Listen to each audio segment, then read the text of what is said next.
करता सतेज औंधकर आपले प्रतिनिधी आपल्यासोबत जोडले गेले आहेत। सतेज, कोल्हापूरमध्ये ओबीसी महापौर विराजमान होतोय।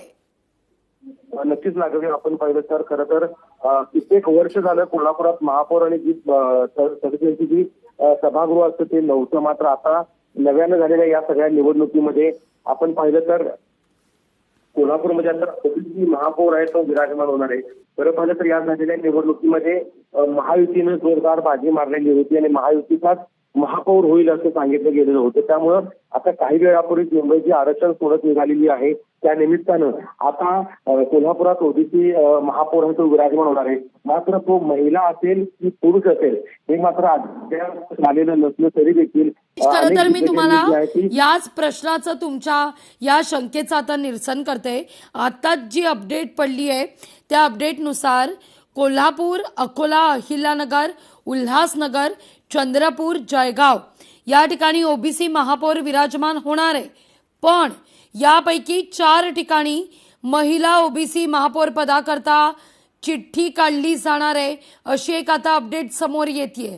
सतेज, नक्कीच लागेल। आपण पाहिलं तर या सगळ्या ज्या महापौराच्या निवडीच्या संदर्भातली जी आरक्षणाची जी प्रक्रिया आहे ती सगळ्यात सुरुवात झालेली आहे। त्यामध्ये अकोला असेल, अहिल्यानगर असेल, उल्हासनगर असेल, कोल्हापूर असेल आणि चंद्रपूर, जळगाव या ठिकाणी ओबीसी महापौर तर विराजमान होणार आहे। मात्र यापैकी वरील 8 ठिकाणापैकी खरं तर 4 ठिकाणी महिला ओबीसी महापौर पदाची चिठ्ठी काढली जाणार आहे। ती चिठ्ठी काढण्याची देखील प्रक्रिया आता सुरुवात झालेली आहे। त्यामुळं या ठिकाणी पहिल्या कोणत्या चिठ्ठ्या निघतात त्या ठिकाणी महापौर हा महिला ओबीसी असेल।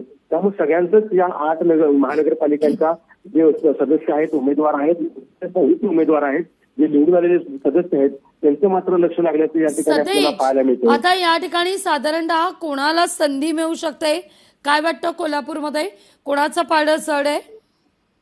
नक्कीच आपण पाहिलं तर महायुतीचं पारडं सध्या जड असल्याचं पाहायला मिळतं। कारण महायुतीनं कोल्हापूरमध्ये बाजी आहे ती मारलेली आहे। जवळपास 44 जागांवरती महायुतीचे सदस्य आहेत ते निवडून आलेले आहेत। त्यामध्ये भाजप आहे, शिवसेना आहे, राष्ट्रवादी आहे। अर्थात मोठा भाऊ म्हणून भाजप आहे, कारण भाजपच्या 25 जागा आहेत त्या आलेल्या आहेत, शिवसेनेच्या 15 जागा आलेल्या आहेत आणि उर्वरित 4 ठिकाणी खरं तर राष्ट्रवादी अजित पवार गट यांच्या ज्या आहेत त्या जागा आलेल्या आहेत। त्यामुळे खरं तर या तीनही पक्षातील म्हणजे महायुतीचे जवळपास अगदी सतेज, माफ करा काही सेकंद मी तुम्हाला थांबवते, पण तुम्ही असेच जोडले राहा। तुम्हाला विनंती